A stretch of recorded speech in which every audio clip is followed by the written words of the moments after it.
I don't want to break any copyright laws, but like a good neighbor, State Farm is there. And I know that sounds kind of tacky to say right off the bat, but that's pretty much what's going on in today's gospel text.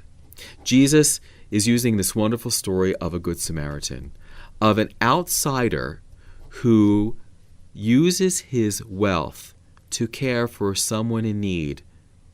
This is a real important parable for all of us to hear in today's world.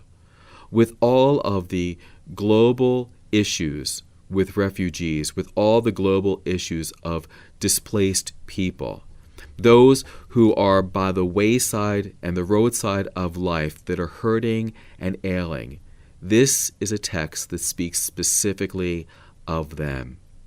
Now, in Jesus' story, the Pharisees and the Sadducees and the good guys all walk past that person who has been displaced, who has been harmed, who has been robbed. And he is not so happy with those people. But he takes and puts before us a person who is not so respected, who acts in an honorable and good way, a righteous human being who doesn't think of self first, but thinks of the needs of others.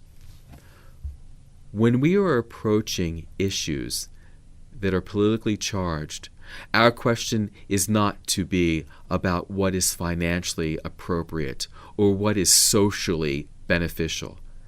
Our call in today's gospel is to think what is best for the other and what we must do to mirror the love of God and the love of Christ.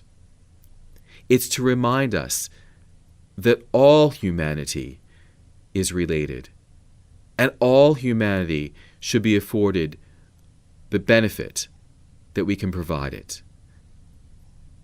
There is dignity and worth even in the person we don't like that's left on the side of the road. And Christ calls us to a place where we use our gifts and our talents to heal, to feed, to enlighten, and to care for. If we look in our world today, there are plenty of people that are displaced and left on the side of the road, some in our own hometown, and some in faraway lands. And Christ asked, "Who is your neighbor?" And the response should be, all of humanity. All of us are created as brothers and sisters. All of us are made in the image and likeness of God, and we are responsible for the all, and not just those who we want to be responsible for or those that we like. Who is our neighbor? All. And like a good neighbor, we're called to be there for them. God bless.